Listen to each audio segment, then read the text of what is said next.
और आगे बढ़ते हुए आपको दिखाएंगे उस मिस्ट्री से जुड़ी कुछ बड़ी खबरें जो कि सोनाली फोगाट के हत्या और नेचुरल डेथ से जुड़ी हुई है। सोनाली फोगाट केस से जुड़ी सबसे बड़ी खबर आप देखिए, गिरफ्तार तीनों आरोपी 5 दिन की रिमांड पर हैं। आपको बता दें कि एनडीपीएस एक्ट के तहत कोर्ट ने रिमांड पर भेज दिया है।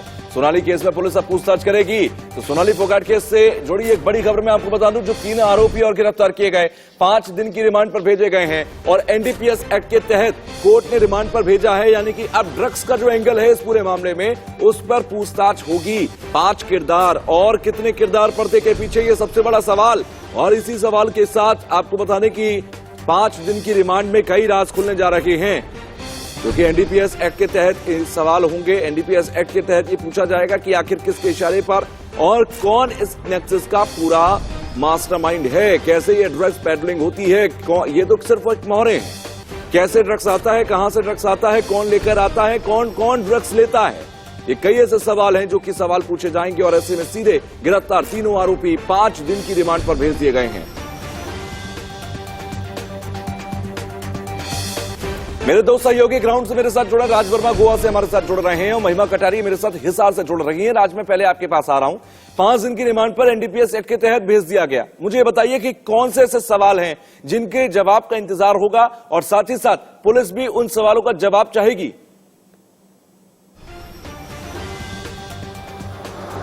बिल्कुल, देखिए, लगातार पुलिस 5 आरोपियों से पूछताछ कर रही है। 3 जो कि एनडीपीएस एक्ट के तहत गिरफ्तार किए गए हैं, जिसमें करलीज जो शेख है उसके ऑनर एडविन, इसके अलावा दत्ता प्रसाद जो कि पैडलर है, जो वेटर भी है करलीज में, और जो दत्ता प्रसाद ने जो एमजीए जो ड्रग हासिल की थी वो रामदास मांगवेकर से हासिल की थी। इन तीनों से भी लगातार पूछताछ कर रही है कि ये जो सिंडिकेट है, क्योंकि बड़ा सिंडिकेट है ड्रग्स का, ये कहां तक फैला है। तो इस चेन को भी ब्रेक अब लगातार पुलिस कर रही है। लेकिन सबसे अहम जो 2 मुख्य आरोपी है सोनाली हत्या में जो आरोपी है, दोनों सुधीर सांगवान और सुखविंदर, दोनों से लगातार पुलिस पूछताछ कर रही है। 10 दिन का पुलिस ने को रिमांड मिला है। ऐसे में पुलिस ये जानना चाहती है सबसे पहले कि इस हत्या का मोटिव क्या था, जो ड्रग की ओवरडोज दी गई जिसकी वजह से सोनाली की मौत हुई, उसके पीछे असल वजह क्या थी, क्योंकि अभी तक मोटिव सामने नहीं आ पाया है। लगातार यहाँ ये बात हो रही है कि क्या प्रॉपर्टी हथियाने के लिए ये हत्या की गई या फिर इस साजिश के पीछे कोई और चेहरा था जिसने पूरी प्लानिंग की और इन दोनों को यहाँ भेजा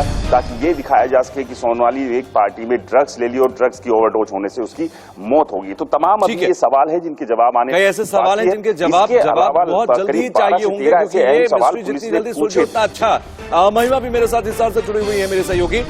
महिमा, अगर देखा जाए सोनाली फोगाट मर्डर केस जो है, जो मिस्ट्री है, बल्कि मैं कहूंगा वो मिस्ट्री सुलझना अभी बाकी है। कई सबूत हाथ लग चुके हैं जो इस तरफ इशारा करते हैं कि कहीं ना कहीं सुधीर सांगवान और सुखविंदर, इन दोनों ने साजिश रचकर इस पूरे मामले को अंजाम दिया था। और सोनाली फोगाट की जो हार्ट अटैक से मौत बताई जा रही थी वो इतनी नेचुरल तरीके से है नहीं। कुछ नई जानकारी है कि ग्राउंड से आपके पास वो है क्या अभी इस वक्त? तुषार, देखिए, कई खुलासे हुए हैं जब सोनाली फोगाट की मृत्यु की बात आती है, मर्डर मिस्ट्री की बात आती है। जिस तरीके से आपने बोला, तमाम जो सवाल है वो किए जाएंगे। कहीं ना कहीं सारे जो सबूत है जिसका खुलासा आज इंडिया न्यूज पे होगा, वो कहीं ना कहीं सुधीर सांगवान की तरफ पॉइंट आउट करते हैं। बहुत बड़ी चीजें हैं जो खुल के सामने आई हैं कि किस तरीके से इतनी इंडिपेंडेंट वुमन को सुधीर सांगवान ने पूरे अपने कंट्रोल में ले लिया था। किस तरीके से तमाम ये सवाल है कि क्यों आखिर इतना डिपेंडेंट हो गई थी सुधीर सांगवान पर सोनाली फोगाट। तो और हालांकि अगर परिवार की, क्योंकि इस समय हम हिसार में मौजूद हैं, तो परिवार ने लगातार यही कहा है कि हमें जस्टिस चाहिए। आपने जिस तरीके से बताया कि एनडीपीएस एक्ट के थ्रू ये केस मामला, इसकी जांच होगी, लेकिन इस मर्डर मिस्ट्री को सॉल्व करने के लिए मर्डर का एंगल देखना भी बहुत जरूरी है। यही जो परिवार की, उनकी बेटी यशोधरा का कहना है कि उनको अपनी मां के लिए जस्टिस चाहिए। साथ ही साथ यशोधरा का यह भी कहना था कि वो अपने पति को, यानी अपने यशोधरा के पापा को बहुत मिस करती थी और बहुत परेशान रहती थी। तो तमाम खुलासे जो आज हम इंडिया न्यूज पर करेंगे उससे साफ हो जाएगा, उससे कई ऐसे राज खुलेंगे कि आखिर क्या सुधीर सांगवान सोनाली फोगाट की इस मृत्यु में शामिल था, क्या ये मर्डर मिस्ट्री। बिल्कुल महिमा, और ये बहुत बड़ा सवाल होगा क्योंकि परिवार की तरफ से भी कहा गया था कि ड्रग्स की तरफ मामला मोड़ा जा रहा है, जबकि ये मामला हम जो मांग कर रहे हैं वो मर्डर से जुड़ा हुआ है और मर्डर पर पुलिस अच्छे से जांच नहीं कर रही है। इसी वजह से उन्होंने सीबीआई जांच की मांग की थी। मैं लौटूंगा आप दोनों के पास, राज और महिमा, मैं आपके पास लौटूंगा। ग्राउंड पर आप बने रहिएगा। एक बड़ी खबर मुझे मिल रही है, बड़ी खबर आपको बता दें कि सोनाली फोगाट केस से जुड़ी है बड़ी खबर। एडविन के वकील का बड़ा दावा आरोपी एडविन नहीं है, उस रेस्टोरेंट का मालिक। आपको बता दें कर्लीज रेस्टोरेंट के मालिक नहीं है एडविन नून्स, ये वकील की तरफ से कहा गया है। रेस्टोरेंट के पेपर्स में कहीं भी एडविन का नाम नहीं है, यानी कि रेस्टोरेंट का मालिक जो अब तक एडविन माना जा रहा था, ये वकील की तरफ से कहा गया कि कर्लीज रेस्टोरेंट का मालिक एडविन नून्स नहीं है, मालिक कोई और है। रेस्टोरेंट के पेपर्स में ये गलत जानकारी दी जा रही है कि एडविन नून्स मालिक है इस रेस्टोरेंट का। तो सोनाली फोगाट मामले में गोवा के सीएम प्रमोद सावंत ने क्या कुछ कहा, आपको सुनाते हैं। बात की है, उन्होंने रिक्वेस्ट भी किया है कि थॉरो इसका इन्वेस्टिगेशन होना चाहिए और उसका फर्दर इन्वेस्टिगेशन उनको चाहिए तो सीबीआई के पास देने के लिए, तो we are ready to give the CBI के पास, हमें कोई दिक्कत नहीं है। उनका कल मुझे फोन आया था, उनके फैमिली मेंबर उनको मिलने के बाद, और उन्होंने रिक्वेस्ट किया है कि ये केस सीबीआई के पास देने के लिए। तो फिर आज हमारी पूरी फॉर्मेलिटीज कंप्लीट होने के बाद, चाहे तो मेरे डीजीपी और पुलिस डिपार्टमेंट से, क्योंकि वो इन्वेस्टिगेशन पूरी तरह से कर रहे हैं, होने के बाद उनसे डिस्कस करके, यानी if required will give this case to the CBI also. We are doing the thorough investigation. Pramod Sawant को आप सुन रहे थे। प्रमोद सावंत ने साफ तौर पर कहा है कि हमें कोई आपत्ति नहीं है, हम फॉर्मेलिटीज पूरी कर रहे हैं और उसके बाद सीबीआई को केस ट्रांसफर करने की सिफारिश हम केंद्र से कर देंगे। राज, मैं आपके पास आ रहा हूं, मुझे दो बड़ी खबरें मिली हैं अभी। पहली बड़ी खबर यह है कि रेस्टोरेंट का मालिक एडविन नहीं है, तो कौन है, पहला सवाल। और दूसरा सवाल यह कि ये सीबीआई को केस फॉरवर्ड हो जाएगा, ये आज फॉर्मेलिटीज पूरी हो जाएंगी।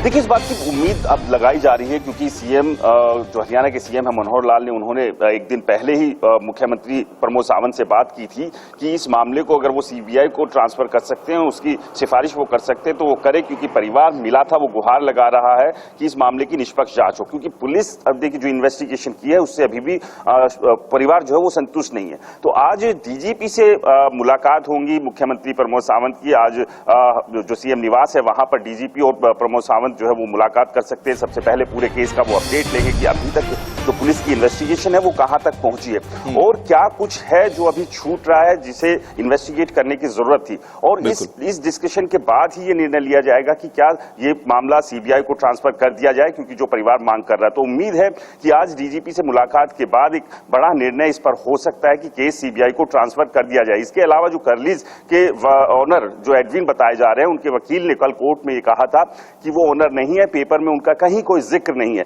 लेकिन फिलहाल उसके बावजूद कोर्ट ने 5 दिन का रिमांड एडविन सहित बाकी जो 2 लोग हैं उन सबको लेकर पुलिस को दिया है और पुलिस लगातार पूछताछ कर रही है कि अगर एडविन इसका मालिक नहीं है तो फिर असल मालिक है कौन। तो ये तमाम अभी सवाल हैं। ठीक है राज, मैं आपके पास लौटता हूं, मैं आपके पास लौटता हूं, एडविन पर इसी तरह के आपके पास लौटता हूं। मुझे एक बड़ी खबर मिल रही है इसी वक्त सोनाली फोगाट केस से जुड़ी हुई। बड़ी खबर क्या है मैं आपको बता देता हूं। हाई अलर्ट पर मोड पर आ गई है गोवा पुलिस इस वक्त। आपको बता दें बड़ी खबर सोनाली फोगाट केस से जुड़ी हुई, गोवा पुलिस को हाई अलर्ट पर रखा गया। आपको बता दें कि इस वक्त की बड़ी खबर मिल रही है सोनाली फोगाट केस से जुड़ी हुई। गोवा पुलिस हाई अलर्ट पर आई, हत्या के बाद लगातार छापेमारी की जा रही है। 48 घंटे से south Goa north Goa police के छापेमारी लगातार चल रही है। ड्रग सिंडिकेट चलाने वालों की धरपकड़ लगातार जारी है और 48 घंटे से साउथ गोवा और नॉर्थ गोवा में पुलिस लगातार छापेमारी कर रही है। मैं इस पर जानकारी राज से लूंगा, लेकिन उससे पहले मैं जरा महिमा के पास चलता हूं। महिमा, मुझे एक बात बताइए, लगातार ड्रग्स का एंगल इसमें निकलकर सामने आ रहा है और जो गोवा पुलिस की जांच पड़ताल चल रही है वो ड्रग्स के मामले में ज्यादा तेजी से आगे बढ़ी है। मुझे ये बताइए कि क्या परिवार इस बात से संतुष्ट है या परिवार की मांग इस पूरी जांच को लेकर असंतुष्ट है, और क्या परिवार की तरफ से इस पूरी जांच पर कहा जा रहा है? परिवार से बातचीत की, खास इंडिया न्यूज ने जो परिवार से बातचीत की, उनका यही कहना था कि जिस एंगल से जो जांच हो रही है वो सिर्फ एक मामला जो है वो ड्रग्स पर आके रुक गया है कि ड्रग्स का क्या सिंडिकेट था, ड्रग कैसे प्राप्त हुआ, क्योंकि एक्सटेसी जो ड्रग है वो इतनी आसानी से नहीं मिल सकता है। उसके लिए काफी, क्योंकि ये ड्रग जो है वो इतना कॉमन सेलिंग ड्रग नहीं होता है, तो इसको मिलने के लिए काफी तमाम इससे जुड़े सवाल हो सकते हैं। लेकिन परिवार का यही कहना है कि मर्डर के एंगल से भी इसको जांच करनी चाहिए और उन्होंने साफ तौर से हरियाणा के मुख्यमंत्री के पास जाके यही अर्जी लगाई थी कि सीबीआई की इंक्वायरी जो है वो होनी चाहिए, इसमें प्रॉपर जस्टिस जो है वो सोनाली फोगाट को मिलना चाहिए। और सूत्रों के हवाले से मैं आपको बता दूं कि गोवा पुलिस शायद हिसार भी आ सकती है, क्योंकि इनके खुद के घर में यहां पर जो सोनाली फोगाट का फार्म हाउस था वहां पर उनका लैपटॉप चोरी हो गया है, वहां से डीवीआर मिसिंग है, जो सीसीटीवी का डीवीआर होता है वो मिसिंग है। तो तमाम चीजें, हालांकि परिवार की तरफ से एप्लीकेशन दे दी गई है, लेकिन सूत्रों की माने तो गोवा पुलिस अब यहां पर हिसार में भी आ सकती है। पूरी जांच पड़ताल होगी, हर एंगल को खंगाला जाएगा, किस तरीके से आखिर ये सीरीज बनाई गई, किस तरीके से ये मर्डर मिस्ट्री को सॉल्व करने के लिए हर एंगल पे ध्यान दिया जाएगा। लेकिन परिवार की माने तो परिवार बिल्कुल टूटा हुआ है, एक माँ, एक बेटी और एक बहन। बिल्कुल, बहुत जरूरी है कि हर एंगल पर जांच की जाए, क्योंकि सोनाली का लैपटॉप, डीवीआर आखिर गायब क्यों हुए, किसने गायब करवाए, किसने गायब किए, और उनके आखिर अंदर क्या था ऐसा जो सामने आ जाता तो कई कड़ाई खुल जाती। मैं आपके पास लौटूंगा। महिमा, राज, मुझे बताइए, जिस तरीके से लगातार छापेमारी चल रही है गोवा के अंदर, जो मैंने अभी बड़ी खबर दी, कहां कहां पर छापेमारी हुई और क्या क्या हासिल हुआ अभी तक? बिल्कुल, देखिए, अब जो कि ड्रग कनेक्शन इसके अंदर इस्टेब्लिश हो चुका है, क्योंकि एक बड़ा कार्टेल है। मैं आपको बता दूं कि जो ये दत्ता प्रसाद और रामदास मांगरेकर गिरफ्तार हुए हैं, ये सिर्फ अभी इस कड़ी के पहले और दूसरे पायदान के ये लोग हैं। इसके अलावा और कौन लोग हैं उन्हें पकड़ना है। एक अलग कार्रवाई जरूर थी जिसमें कि 19 लाख रुपए की ड्रग्स मिली है। ये वही ड्रग्स है, एमडीए ड्रग्स है, जिसमें 2 लोगों को अरेस्ट भी किया है, एक उत्तर प्रदेश का निवासी और एक साउथ अफ्रीका का। बेसिकली ये जो ड्रग पकड़ी है कैलंगूट और जो अंजुना का जो इलाका है वहां से ड्रग पकड़ी है। इसके अलावा इस बात पर भी इन्वेस्टिगेट करिए, क्योंकि ये नॉर्थ गोवा की जिस इलाके की बात करें, जहां अब हम हैं भी, ये अंजुना की बात कर लें, वैगेटोर की बात करें, कैलंगूट, बाघा, ये मापसा, ये पूरा इलाका, यहाँ पर ये जो तमाम जो होटल्स, नाइट क्लब है, इनके संपर्क में ये लोग बताए जा रहे थे, यहाँ पर ये सप्लाई कर रहे थे। तो तमाम जगह पर पुलिस ने सोनाली फोगाट मर्डर केस में ड्रग कनेक्शन आने के बाद अपनी कार्रवाई ड्रग एंगल पर भी बहुत ज्यादा तेज कर दी। और अलग ठीक है राज, लगातार आप ग्राउंड पर बने रहिएगा, क्योंकि लगातार हर पल मुझे लगता है कि वहां पर कहीं ना कहीं डेवलपमेंट हो रहा है इस पूरी स्टोरी पर। आप एक अपडेट भेजते रहिएगा। महिमा, आपका भी शुक्रिया। राज, आपका भी शुक्रिया। महिमा, आप भी लगातार वहां से अपडेट भेजते रहिए। फिलहाल के लिए आप दोनों का शुक्रिया। लेकिन इसी बीच एक बड़ी खबर जो मिल रही है वो मैं बता दूं, समुद्री तटों पर भी लगातार छापेमारी चल रही है सोनाली फोगाट केस से जुड़ा हुआ। मैं आपको एक और अपडेट दे दूं कि ड्रग्स सप्लाई करने वालों की धरपकड़ लगातार जारी है। नॉर्थ गोवा के कलंगुट और हरफड़े के आसपास यहां पर जांच पड़ताल और छापेमारी की जा रही है। ड्रग्स सप्लाई करने वालों को जल्द से जल्द पकड़ने की कोशिश यहां पर की जा रही है। ड्रग्स पेडलर्स को लगातार गिरफ्तार करने की कोशिश की जा रही है और सोनाली फोगाट मर्डर मिस्ट्री से जुड़ी हुई हर एक बड़ी अपडेट हम आपको सबसे पहले दे रहे हैं। इसी के साथ एक छोटा सा ब्रेक के बाद फौरन लौटेंगे, कुछ और तस्वीरें, अपडेटेड जानकारी आपको देंगे।